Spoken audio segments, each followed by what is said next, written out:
Hey guys! Welcome back to my channel. This is episode 8 of our alphabet challenge with the foreign family.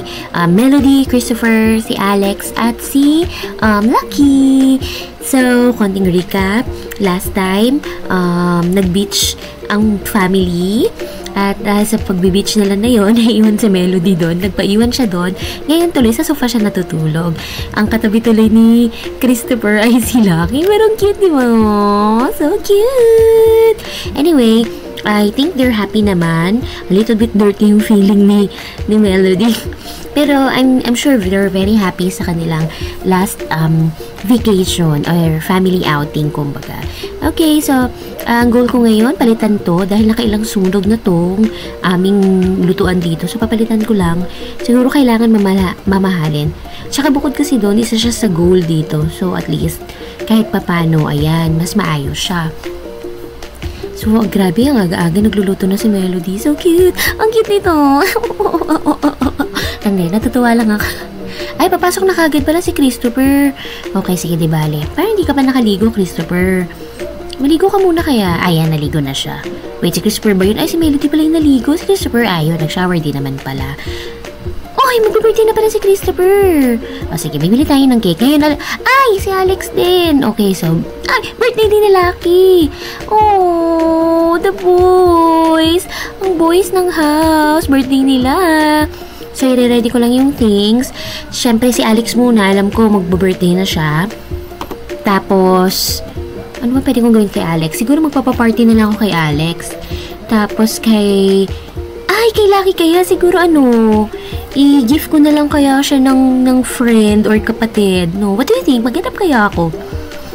Alamin natin mamaya sa dice. Siyempre, dice makakapag-decide niyan. Alam niyo naman kung anong sasabihin ng dice, yun talaga masusunod.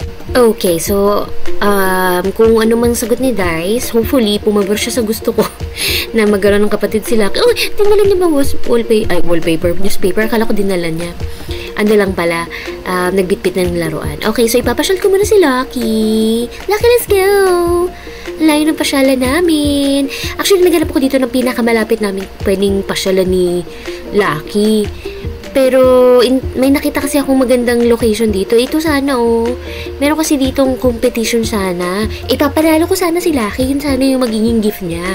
Na maging winner siya. Kaya lang pagod na pagod si Melody. Kaya pinipilit niya umuwi. Pinapabalik ko siya para isali nga niya itong si Lucky dito sa competition. Pero umuwi talaga si Melody kasi nga tignan nyo naman yung kanyang needs. Grabe, sagad-sagad na antok na siya. So sabi ko, I cannot do anything about it. Wala na talaga. So, ang gagawin ko na lang is, hayaan ko na lang si Melody umuwi. Uwi na siya. Pahinga na siya doon. Kasi nakakapagod naman talaga yung kanyang trabaho bilang isang mommy at isang wifey, 'di ba? So, hayaan ko na lang umuwi si Melody. Si Lucky na lang ang ipapasyal ko. Magsasariling magsosolo travel na lang si Lucky. Nasaan na nga ba si Lucky? Lucky. Ang layo pala namin, grabe. O sige, dito na lang muna. Maglaro-laro na lang muna dito si Lucky. Oy, feeling alone tuloy si Lucky. Ano ba yun? Oh no. Kawawa naman ng Lucky. Lucky naman, ba't ka naman sa initan natulog? Ang dami namang puno dito. Ay, nakauwi na si Christopher. Nakaipon siya ng ilang dollars.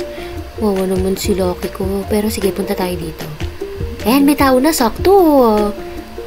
Kanina kasi hindi ako makapasok kasi walang tao ngayon. Pwede na. Yan, pwede na. Sige, takbo na ikaw. Kawawa naman yung... Ay, lapit lang pala. Kala ko naman napakalayo. Hi! Ow, ow, ow, ow, ow, ow! Ow, ow, ow, ow, ow, ow! Naging close. Tulog ka na naman? Ay, hindi pala. Oh, ang ganda po ng bahay ninyo! Wow! No, ito naman itong mga to. Yaya ng date. Hello po! Ito po yung house nyo. Ganda, laki may barbecuehan pa kayo dito Ay, malis na yung maid namin. Ganda po ng place ninyo. Ang ginagawa nila? Nagpapahinga. Kawawan. Nakasimangot na si Christopher. Mag-birthday pa naman siya. Teka lang, baka medyo nahilo ko yung napipindot ko. Pasensya na. Yan. Pero, syempre, may kusa naman tong si Melody at si Christopher at si Alex. Ay, speaking of Alex, so nga pala, i-birthday ko pala si Alex. Pauwi na rin ba siya? Ah, wala pa. Yan. So, di ko pa siya mapapa-birthday. Oh no, anong ginagawa ni Lucky? Ba't nagagalit yung may-ari? Teka lang, papa-birthday ko lang, ayan. So, natuklasan ko na ang gagawin pala dito para mag-blow ng cake yung may birthday at mag-age up sila. Kailangan sila mismo yung mag-host ng party. Ganun pala yun. Akala ko naman basta gusto mo lang mag-birthday party, pwede na. Alam na automatic, hindi pala. Kailangan ikaw mag-set. So, itong ating si Alex ang magsiset ng kanyang birthday. Formal na lang para sana may bigay silang regalo. Okay, 9. Ah, gano? Teka, babalik nga pala ako sa Babalik ako dun. Bakit? Anong ginawa ko? Anong ginawa ni Lucky? Bakit pinagalitan siya ng may-ari? Naku, pulis pa naman yung may-ari. Pasensya na ko kayo. Pero nakakatakot yung design ng bahay ninyo. Ano po bang meaning na itong mga dito? Koloreto ninyo. Ako, ayaw nyo akong kaibiganin. Kakaibiganin ko si Ming. So, kakaibiganin ko. Ni Lucky itong Ming. Ano nga bang pangalan? Mau. Para, naalala ko tuloy si Blues Clues. Anong pangalan ng ito? Nung friend na to? Ginger Cat. Ginger ang pangalan niya. Friend mo ba? Dito ka ba nakatira? Sabihin mo sa akin, baka kinidnap ka nila. Ay, sorry. Natatawa kasi ako dito sa amo mo. Sumasayaw siya. Zombie dance ba tawag doon? Ay, hindi. Joke lang. Grabe ka.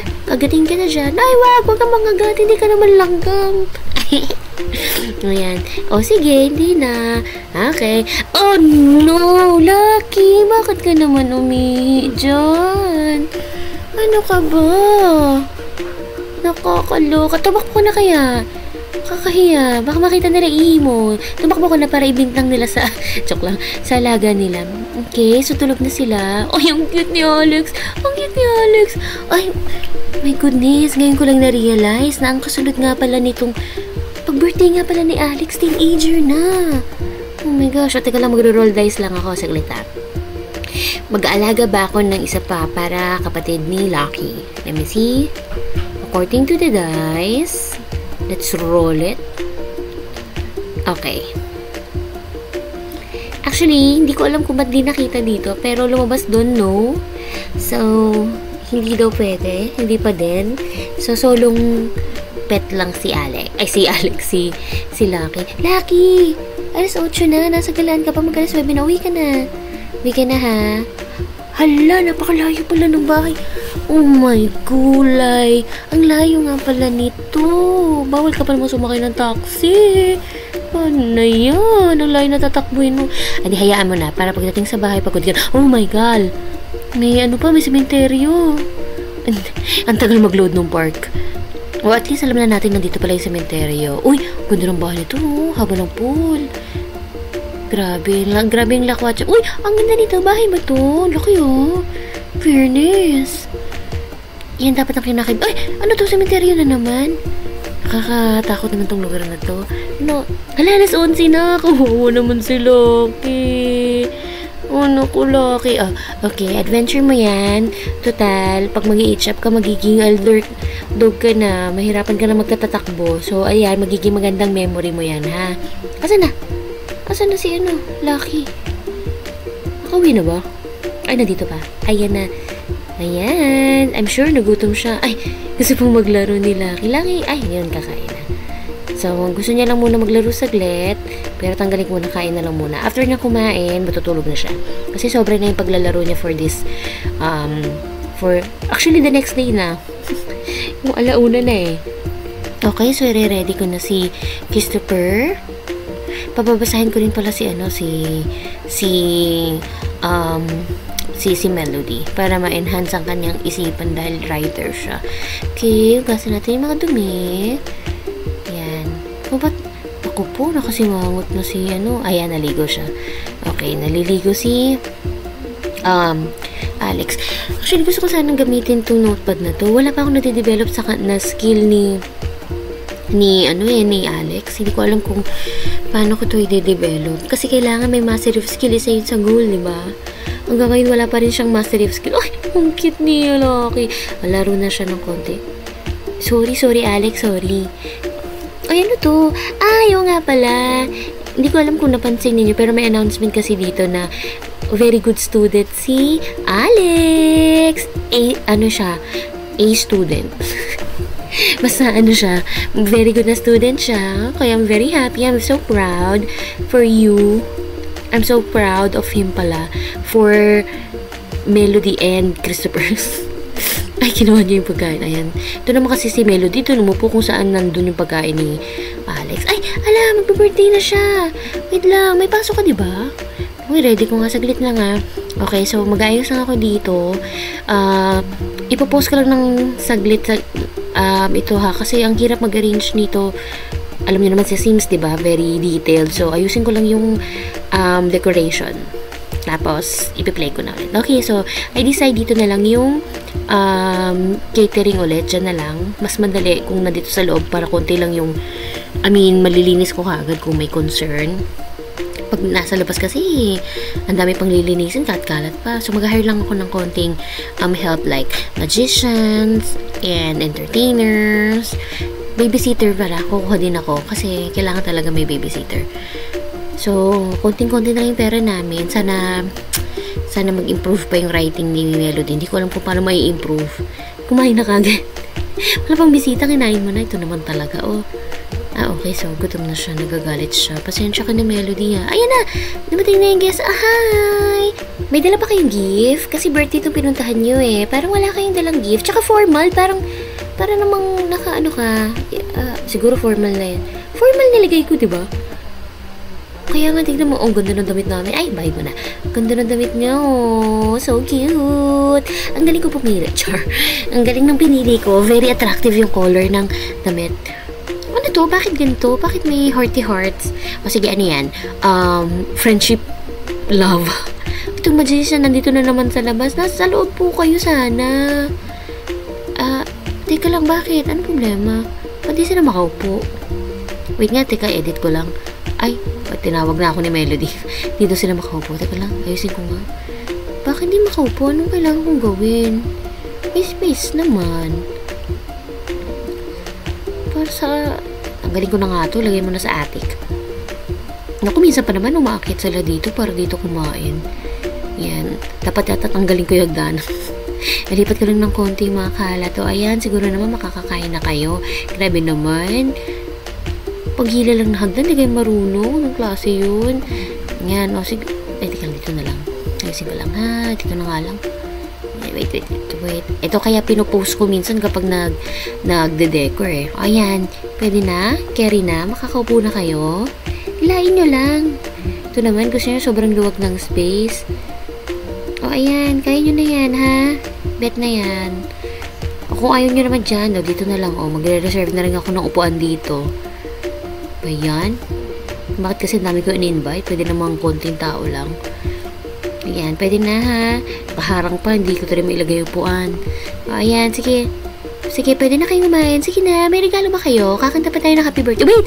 Oh no. Wala pala akong cake. Gusto ko nga palang mag-blow ng cake si Alex. Wait lang. Wala nga pala. Wait lang. Bibili pa pala ako. Sino magbibiling ko? Si Melody na lang pagbibiling ko. Layo pa naman ng tindahan dito. Wait lang. Kailangan nga pala niyang mag-blow ng cake si Alex. Kasi pag nag-blow siya, doon siya lalaki, diba? Wait lang. Ano ba ako? Pero may cake ako. Alam ko may cake ako eh. Parang may binili ako nung nakaraan. Wala ba sa ref? Saan ko ba nilagay? Wait lang. Saan nga ba makita yun?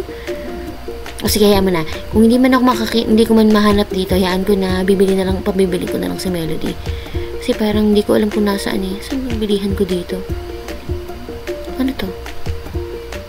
Okay, beach pala to. Okay, saan na yung bilihan? Ang layo! Oh no! Hala, baka umulis yung mga bisita. Baka tapos na yung birthday party. Wait.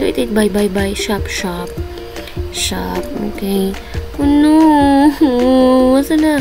Umulis na yung magician. Teka lang. Umalis na kayo kagad. Saglit lang naman.